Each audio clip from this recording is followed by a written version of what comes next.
Bismillahirrahmanirrahim. Assalamualaikum warahmatullahi wabarakatuh. Alhamdulillahirabbil alamin. Assalatu wassalamu ala asrafil anbiya'i wal mursalin wa ala alihi wa sahbihi ajma'in. InsyaAllah pada kesempatan kali ini kita akan sambung lagi ulang kaji kita menggunakan kitab Akidah Ahli Sunnah wal Jamaah yang disusun oleh Haji Said Haji Ibrahim, iaitu bekas Mufti Negeri Sabah. InsyaAllah.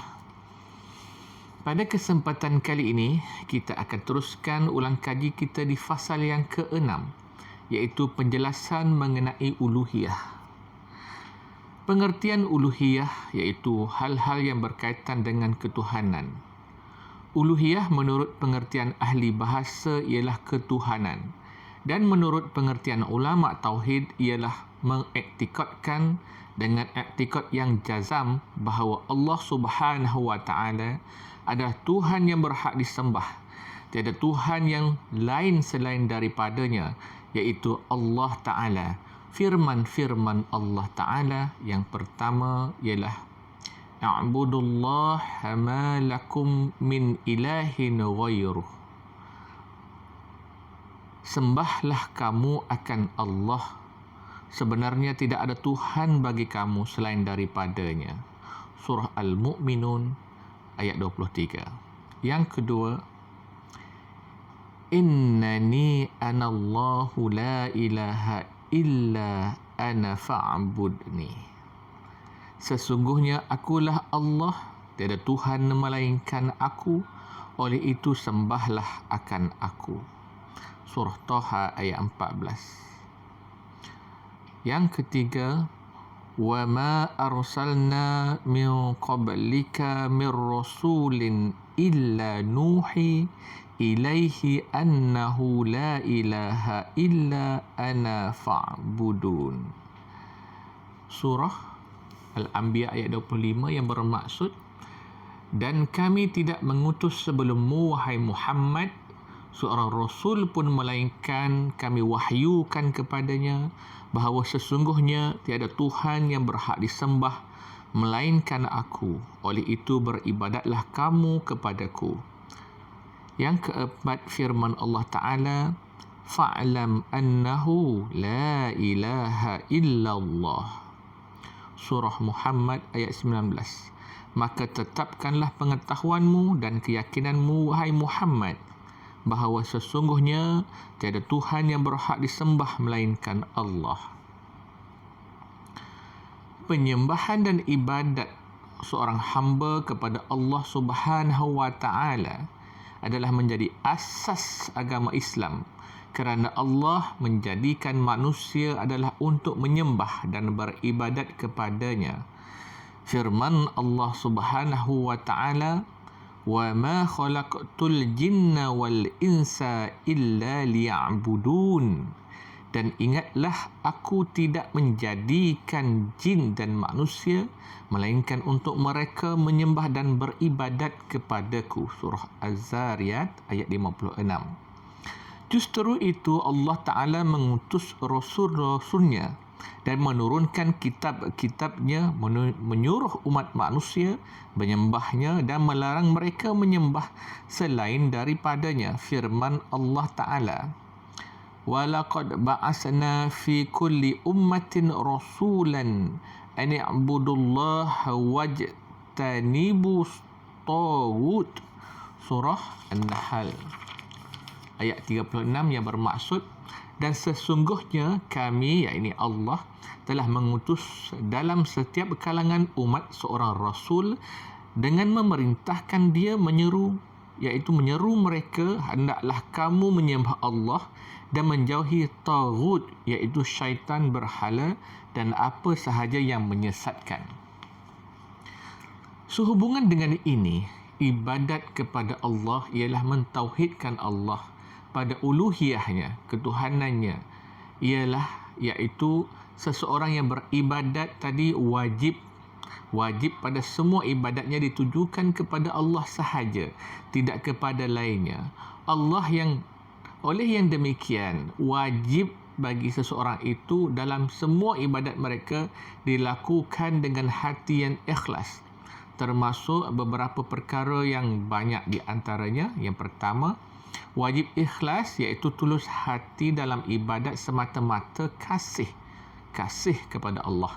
Maka janganlah seseorang itu dalam ibadat mereka mengasihi yang lain sebagaimana mengasihi Allah.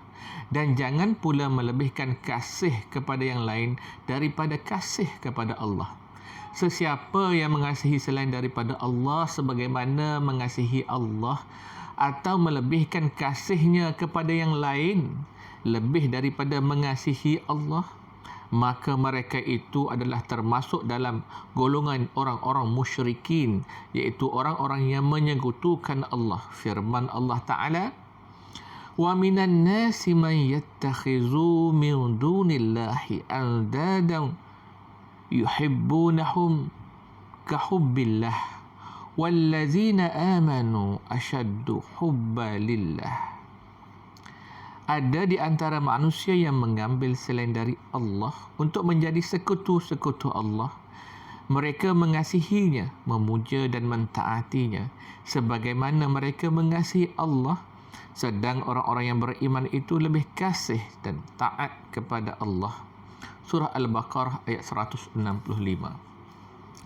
Yang kedua, wajib menyembah, berdoa, bertawakal dan raja, iaitu mengharapkan sesuatu hanya kepada Allah sahaja, tidak kepada lainnya.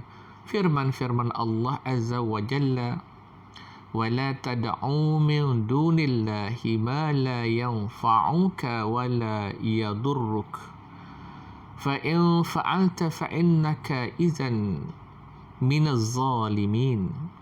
Dan janganlah engkau, wahai Muhammad, menyembah atau memuja yang lain daripada Allah yang tidak dapat mendatangkan manfaat kepadamu dan tidak dapat juga mendatangkan mudarat kepadamu. Oleh itu, sekiranya engkau mengerjakan yang demikian, maka saat itu menjadilah engkau daripada orang-orang yang berlaku zalim, iaitu terhadap diri sendiri dengan perbuatan syirik itu. Surah Yunus ayat 106. Dan firman Allah Ta'ala, وَعَلَى اللَّهِ فَتَوَكَّلُوا إِن كُنْتُمْ مُؤْمِنِينَ. Dan kepada Allah jualah, hendaklah kamu semua berserah jika benar kamu orang-orang yang beriman. Surah Maidah ayat 23. Dan firman Allah Ta'ala, إِنَّ الَّذِينَ آمَنُوا وَالَّذِينَ هَاجَرُوا وَجَاهَدُوا فِي سَبِيلِ اللَّهِ أُولَئِكَ يَرْجُونَ رَحْمَةَ اللَّهِ Wallahu ghafurur rahim. Sesungguhnya orang-orang yang beriman dan orang-orang yang berhijrah dan berjuang pada jalan Allah untuk menegakkan agama Islam, mereka itulah orang-orang yang mengharapkan rahmat Allah. Dan ingatlah, Allah Maha Pengampun lagi Maha Mengasihani. Surah Al-Baqarah ayat 218. Yang ketiga, wajib berasa khauf, iaitu ketakutan ataupun gerun kepada Allah Ta'ala sahaja. Tidak merasa ketakutan atau gerun kepada yang lain daripada Allah. Firman Allah, وَقَالَ اللَّهُ لَا تَتَّخِذُوا إِلَهَيْنِ اثْنَيْنِ إِنَّمَا هُوَ إِلَهٌ وَاحِدٌ فَإِيَّايَ فَارْهَبُونَ. Janganlah kamu bertuhankan dua Tuhan, kerana sesungguhnya Tuhan itu hanyalah Tuhan yang satu, maka akulah sahaja hendaknya kamu gerun gementar. Surah An-Nahl ayat 51. Dan firman Allah lagi, wa in yamsaskallahu bidurrin fala kasifa lahu illa huwa wa in yuridka bi khairin fala radda li fadlihi yusibu bihi man yasha'u min ibadihi wa huwal ghafurur rahim. Dan jika Allah mengenakan engkau dengan sesuatu yang membahayakan, maka tiada sesiapa pun yang akan dapat menghapuskannya melainkan Dia. Dan jika Ia menghendaki engkau beroleh sesuatu kebaikan, maka tiadalah sesiapa pun yang akan dapat menghalangi limpah kurnia-Nya. Allah melimpahkan kurnia-Nya itu kepada sesiapa yang dikehendakinya, daripada hamba-hambanya, dan dialah yang amat pengampun lagi amat mengasihani. Surah Yunus ayat 107. Yang keempat, wajib dikerjakan semua ibadat badaniah, iaitu ibadat-ibadat yang dikerjakan oleh anggota badan seperti sembahyang, puasa, haji dan lain-lainnya. Dan juga ibadat-ibadat qauliyah, iaitu ibadat yang dikerjakan oleh lisan seperti berzikir, beristighfar, berselawat, tilawah Al-Quran dan sebagainya. Hanya semata-mata kerana Allah Ta'ala, bukan kerana yang lainnya. Oleh itu, sesiapa yang mengerjakan suatu ibadat tadi, sama ada ibadat badaniah atau ibadat qauliyah, bukan kerana Allah yang Maha Esa, malah adalah kerana lainnya, maka mereka itu adalah syirik, iaitu menyekutukan Allah, dan Allah tidak mengampunkan dosa orang-orang yang syirik itu. Firman Allah Azza wa Jalla, Inna Allah la yughfiru an yushraka bihi wa yaghfiru ma duna zalika liman yasha. Wa man yushrik billahi faqad dhalla dhalalan ba'ida. Sesungguhnya Allah tidak akan mengampunkan dosa orang yang mempersekutukannya dengan sesuatu apa jua, dan akan mengampunkan yang lain daripada kesalahan syirik. Kesalahan syirik itu bagi sesiapa yang dikehendakinya menurut peraturan hukum-hukumnya, dan sesiapa yang mempersekutukan Allah dengan sesuatu apa jua, maka sesungguhnya ia telah sesat dengan kesesatan yang sejauh-jauhnya. Surah An-Nisa ayat 106. Firman-firman Allah Ta'ala tersebut jelas menunjukkan bahawa uluhiyah ataupun ketuhanan dengan makna yang ijmali, iaitu makna yang menyeluruh, adalah bermakna la ma'buda bihaqqin fi wujudi ilallah. Tiada sesuatu yang wujud yang berhak disembah dengan sebenar-benarnya melainkan Allah. Tidak ada yang lainnya, iaitu Allah Subhanahu wa Ta'ala yang wujud selama-lamanya, yang bersifat Maha Esa. Dan inilah yang dikatakan mentauhidkan ketuhanan yang terkandung di dalam makna kalimah tauhid la ilaha illallah. Dan di bawah kalimah tauhid ini juga terkandung makna aqaid al-iman. Sehubungan dengan ini, tauhid al-uluhiyah tertakluk di bawahnya tauhid al-asma dan tauhid al-sifat, iaitu dengan makna yang ijmali, ialah mengiktikadkan dengan iktikad yang jazam bahawa Allah Azza wa Jalla adalah bersifat dengan sifat-sifat kamalat, iaitu sifat-sifat kesempurnaan, dan Maha Suci Allah daripada segala sifat kekurangan, dan Allah bersendirian melakukan semua perkara yang ada di alam semesta ini tanpa bantuan dari mana-mana jua pun. Oleh yang demikian, telah sabit di dalam Al-Quran dan As-Sunnah nama-nama Allah yang baik, iaitu Al-Asma, Al-Husna, dan sifat-sifat kemalatnya yang tidak boleh diubah, ditukar ganti, dipinda, ditolak dan diingkari, di mana perkara-perkara ini adalah menjadi asas tauhid Al-Asma dan tauhid Al-Sifat yang tertakluk di bawahnya 3 perkara.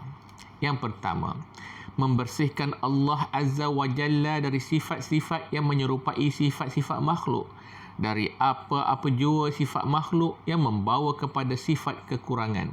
Firman Allah Ta'ala, laisa kamislihi syai'un, tiada sesuatu pun yang sebanding dengannya, dengan zatnya, sifat-sifatnya dan pentadbirannya. Surah Syura ayat 11. Dan firman Allah Ta'ala, walam yakul lahu kufuwan ahad, dan tidak ada sesiapa pun yang setara dengannya. Surah Ikhlas ayat yang keempat. Dan firman Allah Ta'ala, فَلَا تَضْرِبُوا لِلَّهِ أَمْثَالَ Inna Allah ya'lamu wa antum la ta'lamun.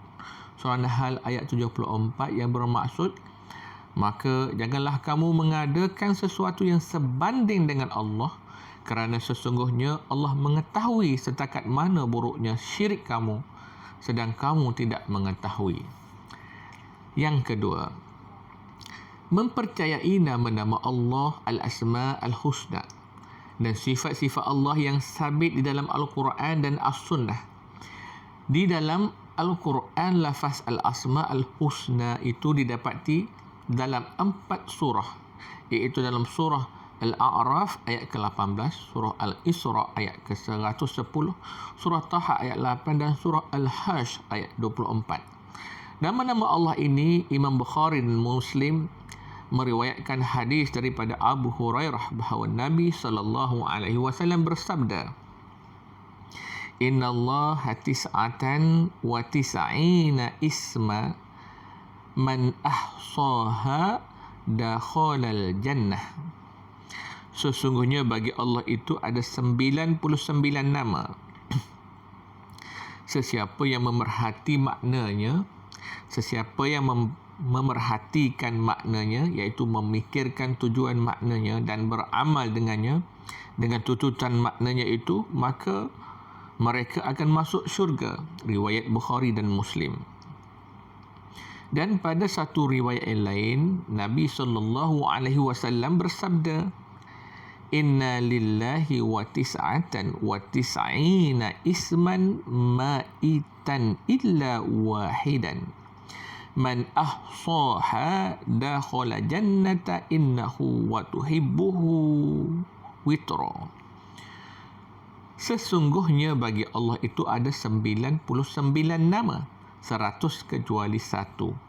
Sesiapa yang memerhatikan maknanya, memikirkan tujuan maknanya dan beramal dengan tuntutan maknanya itu, mereka akan masuk syurga. Sesungguhnya Allah adalah ganjil, iaitu 1. Ia suka kepada barang-barang yang ganjil. Riwayat At-Tirmizi.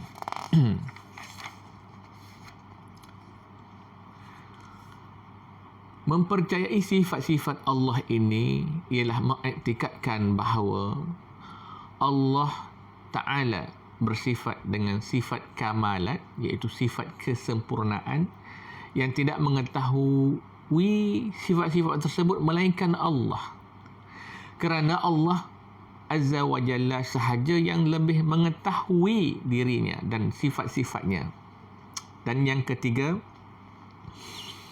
tidak loba untuk mengetahui kaifiat dan kedudukan sifat-sifat Allah Ta'ala, kerana wajib bagi setiap orang yang mukallaf beriman mempercayai sifat-sifat Allah yang telah didapati nas-nasnya di dalam Al-Quran dan As-Sunnah, tanpa mempersoalkan kaifiat dengan keadaan sifat-sifat Allah Ta'ala itu, dan tidak membahaskan pula, iaitu tidak memeriksa keadaan sifat-sifat Allah Subhanahu Wa Taala itu, kerana tidak ada sesiapa pun yang dapat mengetahui hakikat sifat-sifat Allah itu melainkan Allah Ta'ala juga.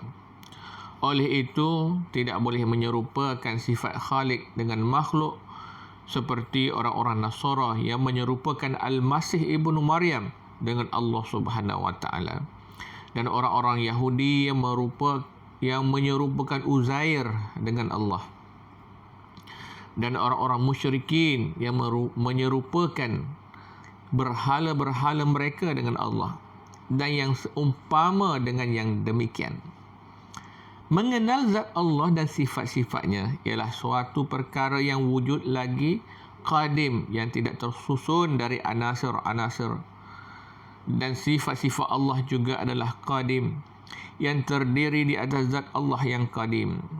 Hakikat zat Allah dan sifat-sifatnya tidak seorang pun yang dapat mengetahuinya, kerana akal manusia tidak sampai untuk menjangkau perkara-perkara tersebut. Sekalipun manusia itu kuat penangkapan akalnya, tetapi akalnya tetap terbatas dengan sesuatu batasnya yang tertentu. Dan manusia itu sampai saat ini pun belum dapat mengetahui hakikat sebenarnya tentang jiwa manusia itu sendiri. Seterusnya, kita lihat perbincangan dan kesimpulan bab ini, iaitu penjelasan mengenai uluhiyah. Yang pertama, uluhiyah ialah ketuhanan, iaitu mengiktikadkan dengan iktikad yang jazam bahawa Allah adalah Tuhan yang berhak disembah. Tiada Tuhan yang lain selain daripadanya. Yang kedua, seseorang hamba yang menyembah Allah Subhanahu wa taala yang menjadi asas agama Islam bermakna telah melaksanakan tanggungjawabnya sebagai seorang manusia yang dijadikan Allah untuk menyembahnya. Yang ketiga, semua ibadat seorang hamba itu wajib dikerjakannya semata-mata kerana Allah secara ikhlas, tulus hati, bukan kerana sesuatu yang lain daripadanya. Keempat, dalam ibadat wajib semata-mata kasihkan Allah. Dalam ibadat wajib semata-mata kasihkan Allah. Jangan mengasihi yang lain sebagaimana mengasihi Allah. Dan jangan pula melebihkan kasih kepada yang lain daripada kasih kepada Allah. Kelima, mereka yang mengasihi selain daripada Allah sebagaimana mengasihi Allah atau melebihkan kasihnya kepada lain lebih daripada mengasihi Allah adalah orang yang menyekutukan Allah. Keenam, menyembah atau memuja selain daripada Allah tidak mendatangkan apa-apa manfaat dan tidak pula mendatangkan mudarat. Mereka yang melakukan perbuatan tersebut di saat itu juga telah mengerjakan perbuatan syirik. Yang ketujuh, sesiapa yang ditimpa bala bencana atau berbahaya, tidak sesiapa pun yang boleh menghapuskannya. Sesiapa yang ditimpa bala bencana atau bahaya, tidak sesiapa pun yang boleh menghapuskannya, dan sesiapa yang dikehendaki Allah beroleh kebaikan, tidak sesiapa juga yang boleh menghalangnya. Ke-8, semua ibadat badaniyah dan ibadat qauliyah wajib dikerjakan hanya kerana Allah, bukan kerana lainnya. Sesiapa yang mengerjakan ibadat-ibadat tersebut bukan kerana Allah, bermakna mereka telah menyekutukan Allah. 9. Al-uluhiyah ataupun ketuhanan dengan makna ijmali, iaitu tiada sesuatu yang wujud yang berhak disembah dengan sebenarnya melainkan Allah. Yang ke-10, kalimah tauhid la ilaha illallah adalah dinamakan tauhid al-uluhiyah, iaitu mentauhidkan ketuhanan yang terkandung juga di bawah kalimah tauhid tersebut makna aqaid al-iman. 11. Tertakluk di bawah tauhid al-uluhiyah ialah tauhid al-asma dan tauhid al-sifat, iaitu mengiktikadkan bahawa Allah mempunyai nama-nama yang baik, al-asma al-husna, dan sifat-sifat kesempurnaan, sifat kamalat. Yang ke-12, zat dan sifat Allah adalah suatu perkara yang wujud lagi qadim, tidak tersusun daripada anasir-anasir, dan sifat Allah adalah juga qadim yang terdiri di atas zat Allah yang qadim. Dan yang terakhir, yang ke-13, hakikat zat Allah dan sifat-sifatnya yang qadim, tidak seorang pun yang dapat mengetahuinya kerana zat dan sifat yang qadim itu tidak dapat diketahui oleh yang hudus, iaitu yang baharu. Zat dan sifat yang qadim akan diketahui oleh yang qadim juga. Wallahu a'lam. Setakat itu dulu kita punya ulang kaji pada kali ini. InsyaAllah di kesempatan yang lain kita sambung kepada fasal yang ke-7, iaitu penjelasan mengenai sifat rububiyah, insya-Allah. Wabillahi taufiq wal hidayah. Assalamualaikum warahmatullahi wabarakatuh.